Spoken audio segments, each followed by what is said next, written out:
तो अभी बात देख लो। एक्सेलरेशन तब होता है जब वेलोसिटी चेंज होता है। हम्म वेलोसिटी चेंज नहीं होता है तो एक्सेलरेशन नहीं होता है। वो दो पता है। पोजीशन चेंज हो रहा है तो पोजीशन चेंज हो रहा है तो वेलोसिटी है या स्पीड है ना।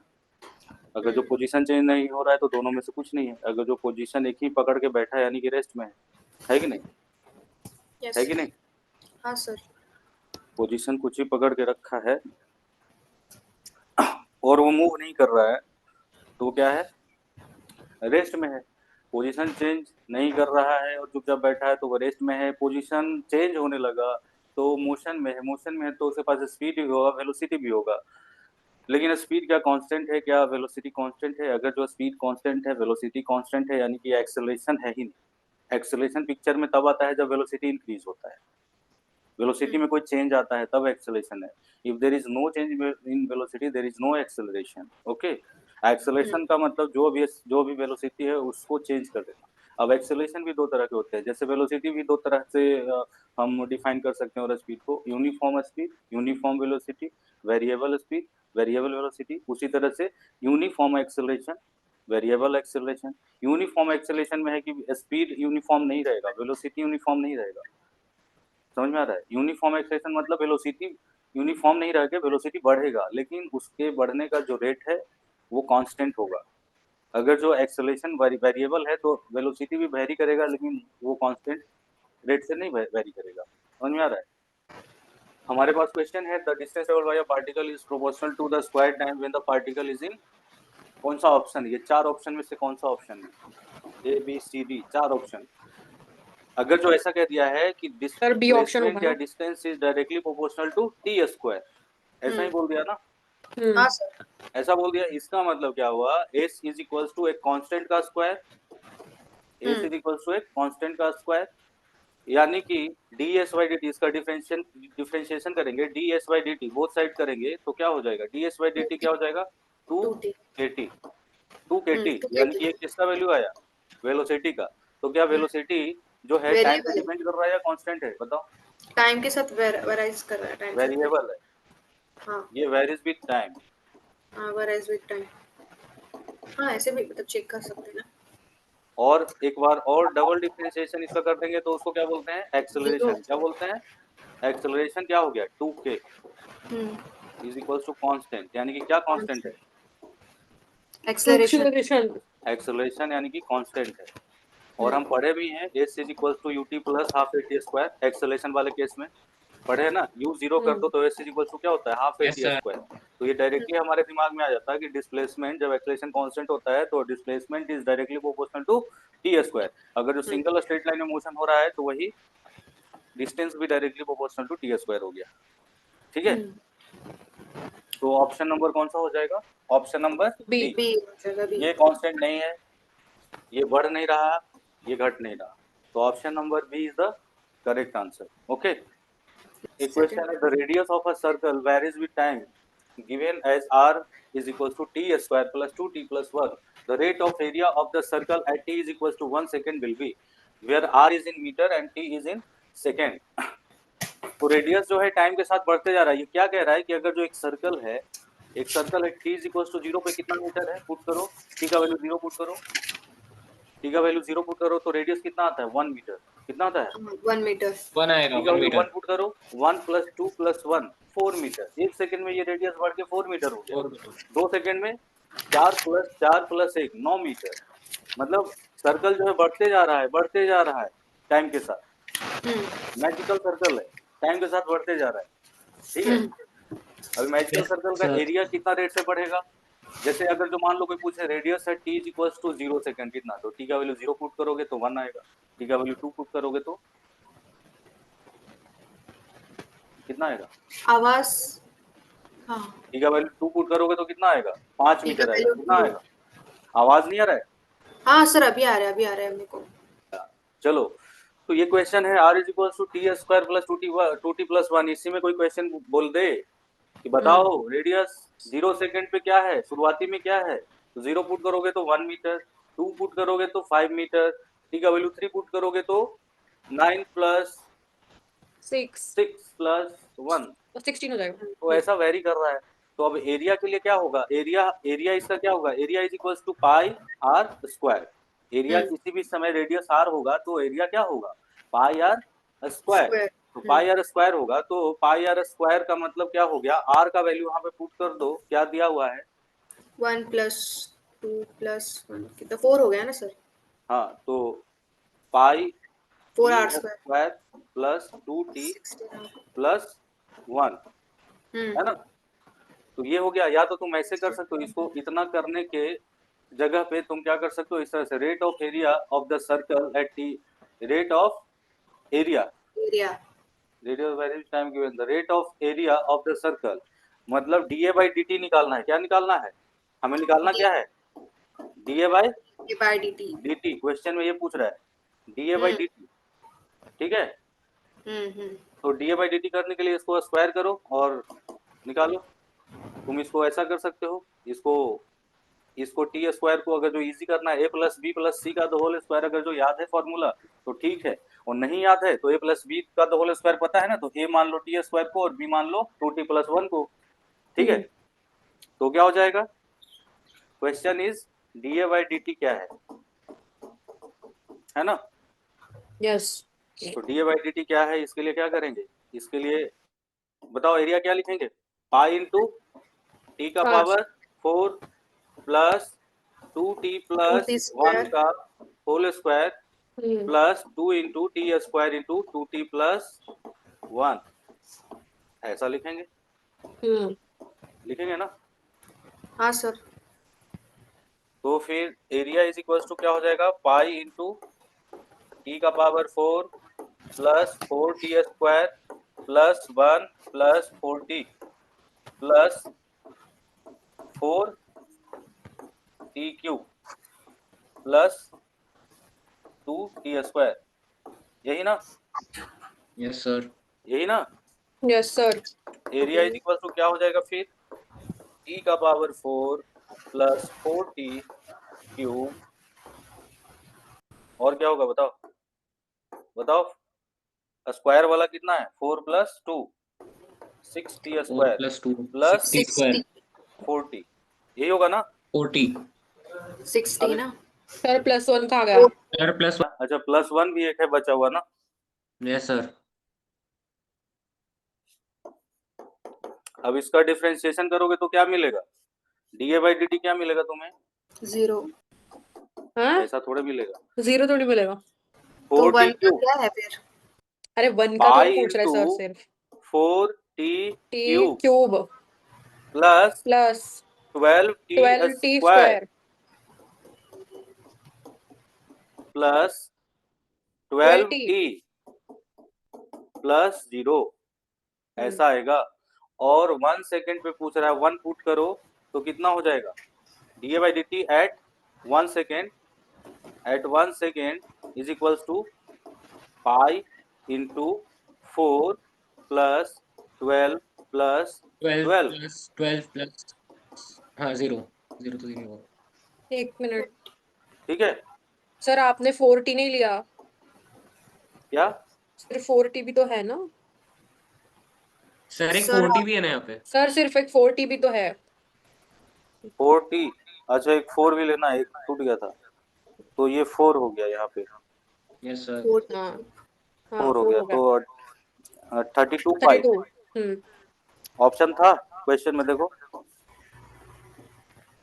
सर हम सीधा मतलब वो जो पाई आर स्क्वायर था, तो जो आर है उसको हम पहले डिफरेंशिएट उसको करके भी कर फिर सकते हैं, स्क्वायर भी कर सकते थे ना। उसको भी कर सकते हैं differentiate, D r by d T के फॉर्म में कर सकते हैं। इससे आंसर आया कि नहीं आया, नहीं आया सर। 4 प्लस 12 प्लस 12 प्लस ये 4t का करना था ना, यहाँ पे एक 4 आता, हाँ अब होता शायद, हाँ अभी होएगा, अभी सही है। अब 32 आएगा, 32 पाए। इतना है आंसर। हाँ यही है सर, 32 पाए। हाँ तो इसको और दूसरे तरीके से भी कर सकते हैं, वही डी आर पहले ही क्या कर दो, area is equal to pi r square, yes sir. 2 area minute is equal sir, to मैं पाई ट्राई कर। R square d A by d t is equal to 2 pi r d r by d t, तो d A by dt is equals to dr by dt कितना r कितना दिया हुआ था t square plus 2t plus 1 दिया हुआ है ना yes sir, t square plus 2t plus 1 दिया हुआ है ना yes sir, t square plus 2t + 1 2t plus 1 तो टी आर कितना है और D r by d T कितना हो जाएगा D r by d T जो हो जाएगा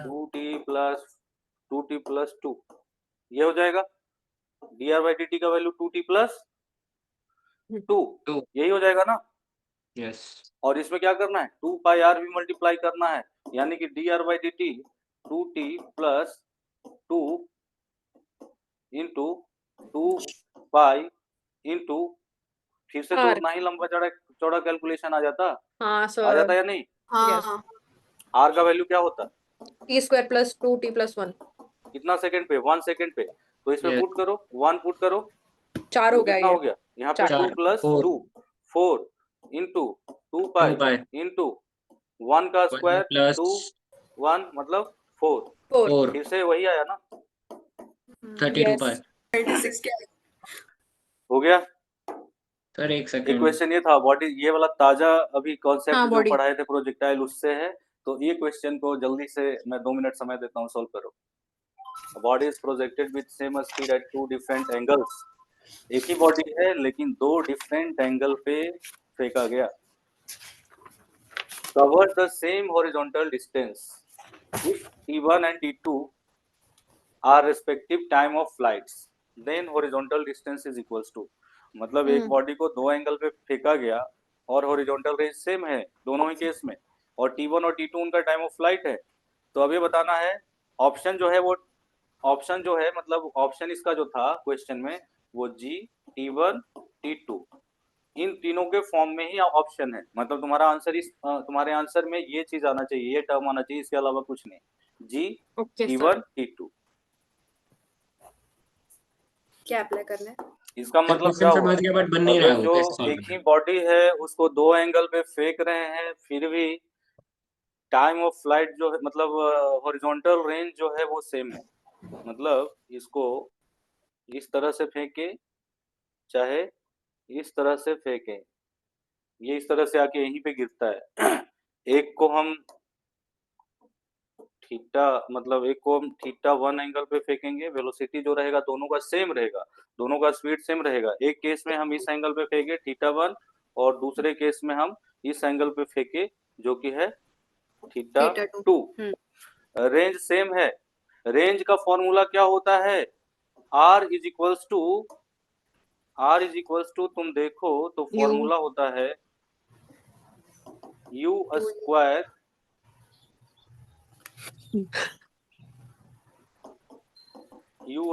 sign 2 theta by g g और इसको दूसरे फॉर्मेट में भी हम जानते हैं 2 इंटू यू कॉस थीटा हाँ into u sine theta by g ऐसा होता है यश ऐसा होता है यस सर अभी बताओ कि एग्जाम्पल के तौर पे एक ऑब्जेक्ट को हम 30 डिग्री पे फेंके और एक ऑब्जेक्ट को उसी सेम ऑब्जेक्ट को सेम स्पीड से 60 डिग्री पे फेंके तो इसमें क्या पुट करोगे तुम 2 इंटू यू इंटू कॉस 30 पहला वाला के लिए क्या पुट करोगे 30 है कि नहीं कॉस 30 आएगा साइन 30 आएगा कॉस 30 साइन 30 sin 30 और दूसरा वाला में क्या पुट करोगे 60 सब कुछ सेम रहेगा यहाँ पे 60 और 60 हो जाएगा समझ में आ रहा है बात यस सर हाँ ये सर बात समझ में आ रहा है क्या कि इस फॉर्मूले में एक बार जब थीटा 30 डिग्री पे फेंकोगे मतलब ऑब्जेक्ट को मान लो कि थीटा 1 30 डिग्री है और थीटा 2 60 डिग्री है एग्जांपल के तौर पे ठीक है तो 30 डिग्री यहाँ पे अगर जो रहेगा तो थीटा का वैल्यू 30 पुट करोगे cos 30 आएगा sin 30 आएगा है ना cos 30 sin 30 फिर आएगा क्या 60 डिग्री वाले के लिए जब सॉल्व कर रहे होगे रेंज निकाल रहे होगे तो पुट करोगे 60 degree cos 60 degree sin 60 degree तो क्या cos 30 इंटू साइन 30 का जो वैल्यू होगा क्या वही cos 60 इंटू साइन 60 का वैल्यू होगा बताओ यस यस सर यस क्या वही होगा सेम यस सर यस और नो यस यस सर आवाज नहीं सुन पा रहा हूँ यस यस सर सर बस तो कॉम्प्लीमेंट्री एंगल के लिए क्या होगा, थीटा और 90 माइनस थीटा के लिए सेम होगा, है ना? हाँ हाँ, तो सर फिर अपन टी में अपन ये डाल सकते हैं ना, theta and 90 minus theta. Yes yes. हाँ सर। ये फॉर्मूला इस तरह का है कि थीटा और 90 माइनस थीटा, मतलब इसको याद भी रखना है, हॉरिजॉन्टल रेंज दो एंगल्स के लिए सेम होते हैं अगर जो कॉम्प्लीमेंट्री एंगल्स हैं, तो थीटा और 90 माइनस थीटा के लिए सेम है ना। तो रेंज इसमें निकल गया, range are same for complementary angles for a projectile, for a projectile.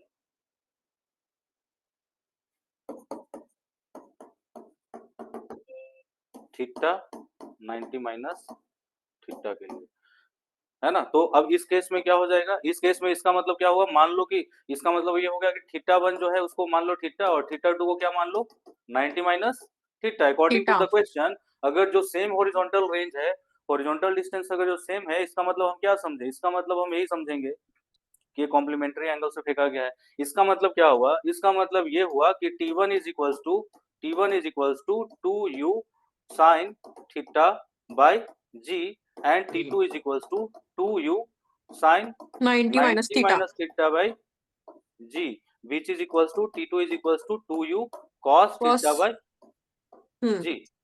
समझ में आ रहा है? तो इसका मतलब ये हो गया कि मान लो कि रेंज तो दोनों का सेम है ना, तो पहला वाला के लिए रेंज निकाल देते हैं। तो पहला वाला के लिए रेंज क्या होगा बताओ, 2u cos theta into u sin theta by g जी होगा। Yes sir. तो इसमें एक 2 लगा दो, यहाँ पे तो 2 है ही, यहाँ पर एक 2 लगा दो और नीचे में एक 2 लगा दो, ऊपर 2 से मल्टीप्लाई कर दो और नीचे भी 2 से डिवाइड कर दो, है ना। और इसमें क्या करना है, एक और g से मल्टीप्लाई कर दो, नीचे एक और g ऐसा से क्यों सर? मल्टीप्लाई कर दो, और ऊपर में भी एक g से मल्टीप्लाई कर दो। T1 और T2 के फॉर्म में लेके आना है ना। तो ये बताओ T2 का वैल्यू क्या है, 2u cos theta by g। हाँ समझ में आ रहा है? हाँ। और T1 का वैल्यू क्या है, 2u 2u sin sin theta theta by g। जी। तो हमारा आंसर क्या हो गया, तो हमारा हमारा हो आंसर क्या हो जाएगा गया, range is r is equals to equal to T1 T2 into T1 g T2 g into g divide by 2। By 2। Option number कौन सा है देख लो क्वेश्चन में, हाँ सर, यही आंसर है। दिख रहा है या छुप जा रहा है? दिख रहा है दिख रहा है दिख रहा है ना पूरा? सर, लेकिन थोड़ा सा वो आपका लिखा हुआ है ना, physics by Om Prakash sir, उससे वो छुप गया है। कोई बात नहीं, उतना तो मेहनत करना पड़ेगा इसको दिखने के लिए, मेरा नाम दिखने के लिए इसी को थोड़ा सा ऊपर उठा देना पड़ेगा। कैसे उठेगा ऐसे, ये क्या हो रहा है, आज हैंग कर रहा है क्या? सर आज लाईट नाही ना, इसके वजह से वो भी हँग कर रहा तरह है. का रिस्पॉन्स नहीं है। लाईटचा आणि त्याचा काय संबंध आहे? तसं तर आहे संबंध तो मुझे संबंध वाटतं. है इसका, जहाँ से खाना पीना चल रहा है उससे मतलब थोड़ा सा रूठा हुआ है। चलो अभी आगे से ध्यान रखेंगे, यहाँ पे नहीं रहेगा। ये जो चीज है इसको दूसरे पेज में लिख दे क्या, नीचे वाला? हाँ सर चलेगा. हाँ सर, लिख दीजिए। ठीक है। तो हमारा जो आया T1 का जो वैल्यू आया वो क्या आया, 2u sin theta by g। T2 का जो वैल्यू आया 2u sin 90 minus theta by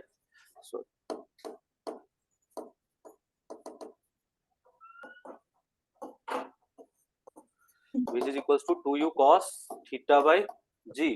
और रेंज पहला वाला ऑब्जेक्ट के लिए जब हम निकालने गए तो 2u cos theta u sin theta by g formula से ये होता है। लेकिन हमको T1 और T2 के फॉर्म में करना है, तो एक 2 यहाँ मल्टीप्लाई कर दिए, एक 2 नीचे मल्टीप्लाई कर दिए, और एक और g नीचे मल्टीप्लाई कर दिए, एक g ऊपर मल्टीप्लाई कर दिए। जितना नीचे हम नया वाला टर्म ला रहे हैं उतना ही ऊपर, तो कोई फर्क नहीं पड़ा। और तुम ये देखो तो 2u cos theta by g को T2 बोलेंगे, 2u sin theta by g को T1 बोलेंगे। तो इसका जो फाइनल आंसर हो जाएगा, range is equals to T1 T2 into g divided by 2।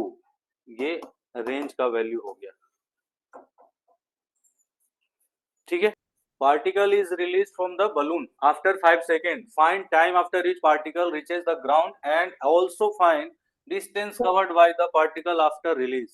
मतलब ये बलून है, ये शुरुआत किया यहाँ से ग्राउंड से, इनिशियल स्पीड 0 था, लेकिन अपवर्ड एक्सेलरेशन इसके पास कितना है 8 मीटर पर second square at t is equal to 0।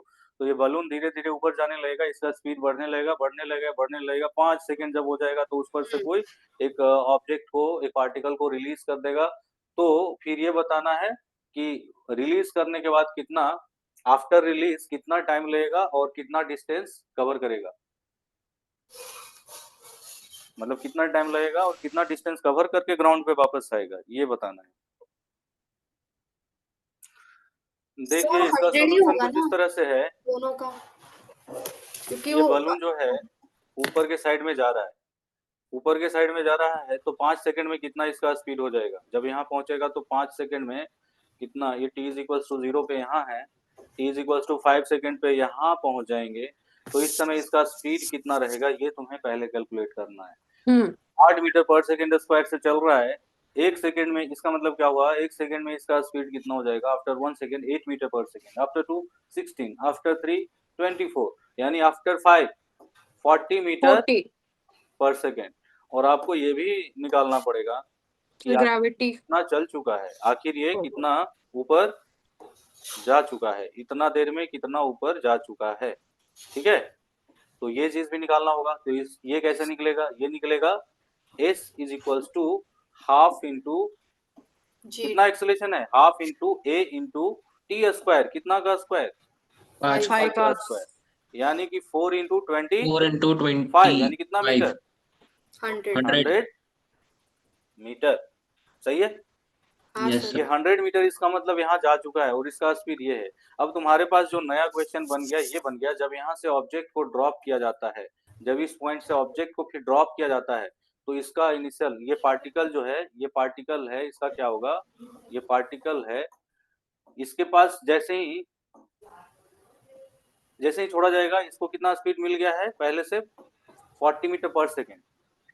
जैसे जिस गाड़ी में तुम जा रहे हो उस गाड़ी का स्पीड 40 मीटर पर सेकेंड है, तो तुम्हारे पूरे के पूरे पार्टिकल, तुम्हारी उस गाड़ी के हर पार्टिकल का स्पीड 40 मीटर पर सेकेंड है। हर एक पॉइंट का उस बलून के अंदर जो भी है पार्टिकल, सभी का स्पीड 40 मीटर पर सेकेंड उस समय है। मान लो कि उस बलून का स्पीड 20 मीटर पर सेकेंड जब रहा होगा, जैसे जैसे जा रहा है ऊपर स्पीड बढ़ता जा रहा है ना, तो वैसे वैसे हर पार्टिकल का बढ़ता जा रहा है। जब 20 होगा तो सबका 20 होगा, जब 30 होगा तो सबका 30 होगा, जब 40 होगा तो सबका 40 होगा। तो जिस समय इसको रिलीज किया जा रहा है, जिस हाथ से रिलीज किया जा रहा है, वो हाथ का स्पीड भी तो ऊपर की तरफ ही है, तो उसको जैसे ही छोड़ा तो वो जो स्पीड था वो उसमें ट्रांसफर हो गया, मोमेंटम ट्रांसफर हो गया, एक तरह से कह सकते हैं। क्या उसको बोलेंगे, मोमेंटम ट्रांसफर हो गया। अब जैसे ऐसा थोड़े होता है, तुम बस में बैठे हो, तुम्हारे पास कोई हाथ में चीज है, बस तो आगे जा रही है, या ट्रेन में बैठे हो, तुम्हारे पास हाथ में कोई चीज है, तुम खेलते हो ना ऐसे, यस सर, तो तुम्हारे हाथ में ही गिरता ना। ऐसा थोड़े है कि बस वाला तुम्हें आगे लेके चला गया, तुम्हारे पीछे गिरेगा ये। इसके पास मोमेंटम रहता है ना, इधर में तुम्हारे साथ बना रहता है उसका मोमेंटम, इनर्शिया बोलते हैं ना उसको, इनर्शिया, समझ में आ रहा है।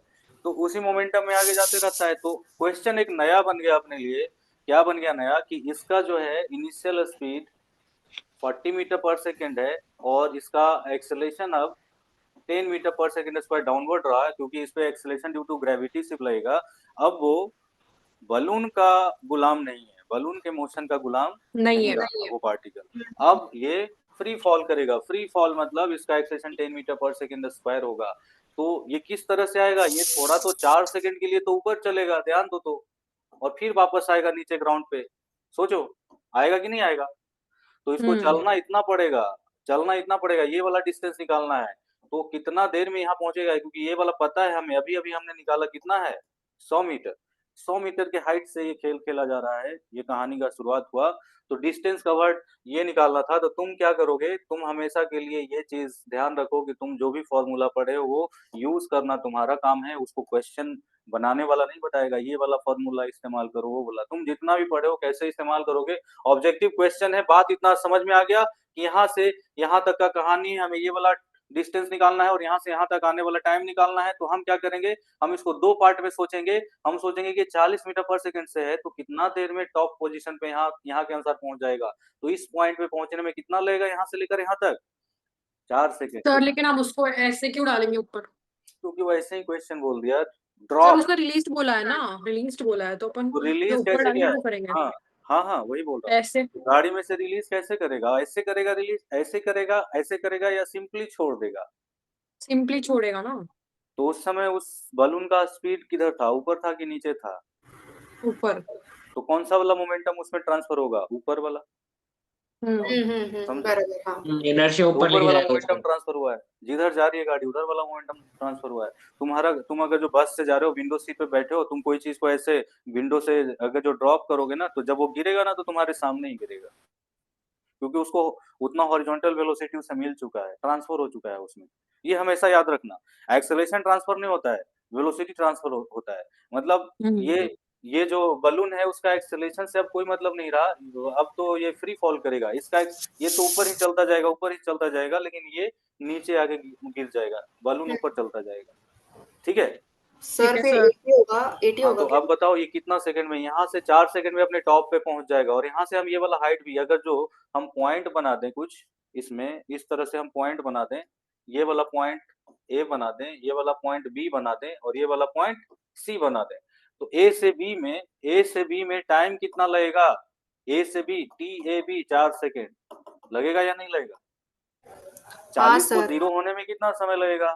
40 से 30, 30 से 20, 20 से 10, 10 से 0, 4 सेकंड में 4 लगेगा। Second. Time to reach maximum height क्या होता है? u बाई जी होता है, तो u बाई जी फॉर्मूले से 4 सेकंड आया। ओके, और ए बी कितना हो जाएगा? A B is equals to 40 का square by 2g, u square by 2g maximum height. याद करो, जी।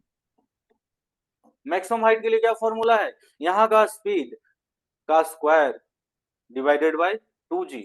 होगा या नहीं होगा? Yes sir. होगा या नहीं होगा? तो 40, 2g मतलब 20, होगा कि 80 नहीं? आ रहा तो कितना हो जाएगा बताओ? है। 40 इंटू 40 यानी कि 80 मीटर हो जाएगा। कितना हो जाएगा? 80 मीटर। 80 मीटर हो जाएगा। तो देखो हमारा आंसर ऐसे ही चला आया, सबसे पहले ये वाला डिस्टेंस कवर करने वाला आंसर चला आया। 80 मीटर जाएगा, इधर 80 मीटर, 80 मीटर, और बाकी जो है 100 मीटर। 80 plus 80 plus 100 100। तो हो गया 260 मीटर टोटल डिस्टेंस ट्रेवल्ड। अब बात बचा कि कितना समय लगेगा। तो उसके बाद फिर बी से B to C is equals to क्या हो गया? B to C is equals to हो गया कितना? 80 प्लस 100 मतलब 180। 180 मीटर। तो और इसमें हम अगर जो देखें टी बी सी, अगर जो बीसी के बारे में बात करें, t B C time to reach C from B is equals to root 2 H by g, root 2 h by g. जी। इसके अनुसार क्या हुआ बताओ? 1 minute sir.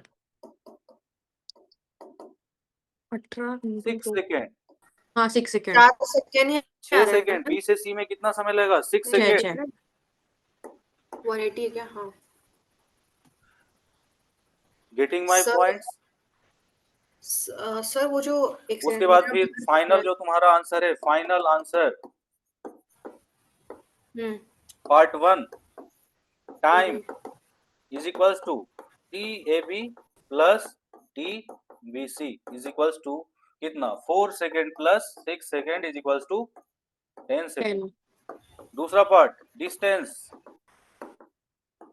Is equals to A B plus B C, 80 plus 180 कितना? 200 260। 260 metre. अब इस question को बनाओ। Car A is moving towards east with a speed of 10 metre पर सेकेंड। पढ़ रहे हो क्वेश्चन? हाँ सर क्वेश्चन है पढ़ कार लो A is moving towards east with a speed of 10 meter per second and car B is moving towards north with a speed of 10 meter per second. Find velocity of A with respect to B. Find velocity of B with respect to A.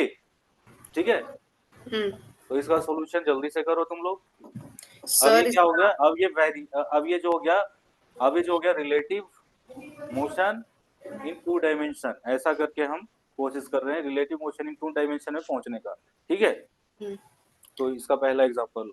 Sir A B का जो होगा 10 जे cap minus 10 आई cap आएगा अगर हम इसमें देखें तो, और अगर हमें उसका मैग्नीट्यूड निकालना है तो फिर उसका हाँ, अंडर मैग्नीट्यूड भी निकालना है। तो 10 अंडर 2 आ जाएगा। बिल्कुल सही। इसमें क्या करेंगे? सबसे पहले क्या करेंगे? वेलोसिटी ऑफ ए लिख लो। वेलोसिटी ऑफ ए इज कितना? 10 आई cap. velocity of B is 10 j cap. j cap. Then velocity of A with respect to B is equals to VA minus VB is equals to कितना हो जाएगा बताओ? VA minus VB 10 j 10 cap I cap minus 10 j cap. VBA मतलब VB minus VA यानी कि 10 j cap minus 10 I cap. इसका जो diagram होगा ये कैसा होगा बताओ? इसका जो डायग्राम होगा वो कैसा होगा? 10 I cap और 10 j cap. हाँ. तो रिजल्टेंट जो दिखाई देगा वो किधर दिखाई देगा? इस तरफ. और इसका जो डायग्राम होगा वो कैसा होगा? 10 j cap और 10 I cap. यानी कि इसका रिजल्टेंट का डायग्राम कैसा होगा? नॉर्थ वेस्ट और साउथ इधर वेस्ट. जाएगा. तो ये वाला क्या हो जाएगा? 10√2 मीटर पर सेकेंड. ये कौन सा डायरेक्शन हो गया बताओ? ये साउथ ईस्ट हो गया. साउथ ईस्ट हो गया. हाँ, साउथ ईस्ट. और ये नॉर्थ वेस्ट हो गया. 10√2 मीटर पर सेकेंड. और दोनों जो चल रहे थे शुरुआत में जो चल रहे थे, एक चल रहे थे इधर और एक चल रहे थे इधर. एक इस लाइन पे और एक इस लाइन पे. एक इस लाइन पे चल रहा है, एक इस लाइन पे चल रहा है. ये B है, सॉरी A है ना. ये वाला A है और ये वाला B है. तो अब देखो इसमें समझने वाला बात क्या है? ठीक है, फॉर्मूला है, सब कुछ है, ठीक है. लेकिन समझने वाला बात यह है कि ये जो हम निकाल रहे हैं तो ये एक्चुअली में दिख कैसे रहा होगा ऑब्जर्वर को. मतलब VAB हमने निकाला. VAB हमने निकाला 10 I cap 10 j cap minus 10 j cap आया. तो वो कौन सा डायरेक्शन है? 10 I cap minus 10 j cap ऐसा. तो मतलब B जब देख रहा है ना, B जब देख रहा है A को जाते हुए ना, तो उसे लग रहा है इधर जा रहा है. ये इस तरफ नहीं जा रहा है, इधर जा रहा है. B जब देख रहा है तो अपने नजरिए से वो बता रहा है कि A इधर जा रहा है, इस डायरेक्शन. V के लिए वो सदर्न साइड में जा रहा है, वो ऐसा रहेगा. और कितना स्पीड से? 10√2 मीटर पर सेकेंड. और A के लिए क्या आया? A के लिए आया 10 j cap minus 10 I cap मतलब 10√2 मीटर पर सेकेंड नॉर्थ वेस्ट. मतलब A को लग रहा है, A B को इस तरफ देख रहा है, इस डायरेक्शन में जाते हुए. उसको लग रहा है कि B उधर जा रहा है. ठीक है. अब इसको समझने वाली बात है. तुम अपना प्रैक्टिकली एक एग्जांपल इमेजिन कर लेना कि तुम और तुम्हारे दोस्त ऐसे जा रहे हैं, तो तुम्हें क्या लगेगा, उसे क्या लगेगा. तो इससे समझदारी बढ़ेगा. इससे थोड़ा क्या होता है कि दिमाग जो होता है ना, मैथमेटिक्स के साथ साथ वो पिक्चर को भी इमेजिन करना सीख जाता है. ठीक है, ओके. बोलो यस. हाँ सर. Yes sir. तो ये चीज है. चलो अब इसमें आओ. Find VAB and VBA. इस क्वेश्चन को बनाओ. A जो है 20 मीटर पर सेकेंड से जा रहा है ईस्ट डायरेक्शन से 37 डिग्री बनाते हुए. B जो है 10 मीटर पर सेकेंड से इधर जा रहा है वेस्ट डायरेक्शन से 37 डिग्री बनाते हुए. इसमें VAB और VBA फाइंड करना है. चलो ये बताओ कि VA क्या है? VA हम क्या लिखेंगे इसमें? VA is equal to what?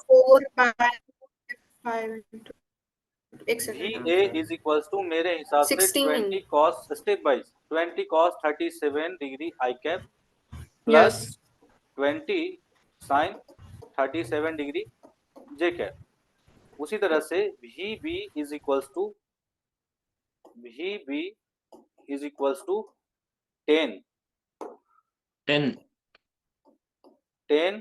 cos 37 degree minus I cap plus 10 sin 37 degree J cap. क्या मैंने ये सही लिखा? हाँ सर, सही लिखा. Yes sir. कंपोनेंट ब्रेक करना आता है ना? यही किए होगे ना? कंपोनेंट ब्रेक किए थे, क्या किए थे बताओ? ब्रेक किया था सर, मतलब 37. हाँ, तो इसका वैल्यू कितना हो जाएगा? cos 37 is 4/5. cos 37 is 4/5. इसका आंसर 16 आएगा. तो कितना हो जाएगा? 16 I cap प्लस यहाँ पे 3/5 12. तो 12 आंसर 12 आएगा. J cap. और इसका कितना हो जाएगा? माइनस कितना? 8 I cap. 6 और इसका सॉरी 8. इसका 6. यहाँ पर 6 हो जाएगा ना? तो ऐसा है. और उसके बाद फिर क्या करोगे? VAB is equals to VA minus VB is equals to कितना हो जाएगा? 16 I cap को घटाएंगे, A में से B को घटाना है तो माइनस माइनस प्लस हो जाएगा. 24 I cap हो जाएगा. Yes sir. माइनस 6 जे कैप। VBA जो होगा, VBA जो होगा वो कितना होगा? कितना होगा? माइनस करना है बी में से VA, यानी कि माइनस 8 आई कैप माइनस 16 यानी कि माइनस 24 आई कैप प्लस 6 जे कैप, यही आएगा ना? Yes sir. सर 20। अच्छा, इसमें गलती कर दिया क्या? 12 में से 6 या प्लस हो जाएगा सर मैं सोच रही थी कि माइनस 6 जे कैप, ऐसा ही हो जाएगा ना? तो फिर ये बोलो कि मॉड ऑफ VAB क्या होगा? मॉड ऑफ VAB क्या होगा? 24 का स्क्वायर प्लस 6 का स्क्वायर, ये कितना के करीब आता है? कुछ एग्जैक्ट आता है क्या? एग्जैक्ट आता है क्या? शायद करना पड़ेगा सर। करना पड़ेगा। दोनों का स्पीड इतना ही आएगा मीटर पर सेकेंड, है ना? स्पीड दोनों सेम देख रहा है, रिलेटिव स्पीड। ए बोल रहा है तुम इतना तेज भाग रहे हो, बी बोल रहा है नहीं तुम इतना तेज भाग रहे हो, मैं रेस्ट में हूँ। जो ऑब्जर्वर है अपने आप को रेस्ट में फिक्स कर ले रहा है। सर अंडर 552 आ रहा है, अंडर रूट 552। हाँ, इसमें क्या करना था? इसमें कंपोनेंट ब्रेकिंग करना था हमें। क्या करना था? इसका कंपोनेंट, ए का स्पीड का कंपोनेंट, वेलोसिटी का कंपोनेंट इस डायरेक्शन में और इस डायरेक्शन में तोड़ दिए। पहला काम किए कि 20 cos 37 किए, दूसरा काम किए कि 20 sin 37 किए, और उसी तरह से आगे करके ये आ गया। इसमें कोई दिक्कत नहीं है ना? आगे बढ़े? हाँ सर। हाँ सर। अब इस क्वेश्चन को बनाओ। ये प्रोजेक्टाइल मोशन का क्वेश्चन है, रिलेटिव मोशन लगा के इसको सॉल्व करना है कि एक ऑब्जेक्ट जो है 100 मीटर पर सेकेंड से 53 डिग्री पे वो लॉन्च किया गया और एक यू स्पीड से 37 डिग्री के लिए लॉन्च किया गया। तो क्वेश्चन पूछ रहा है कि कोलिजन होने के लिए यू कितना चाहिए और कितना देर, अगर जो कोलिजन होगा तो कितना देर के बाद कोलिजन होगा, ये बताना है।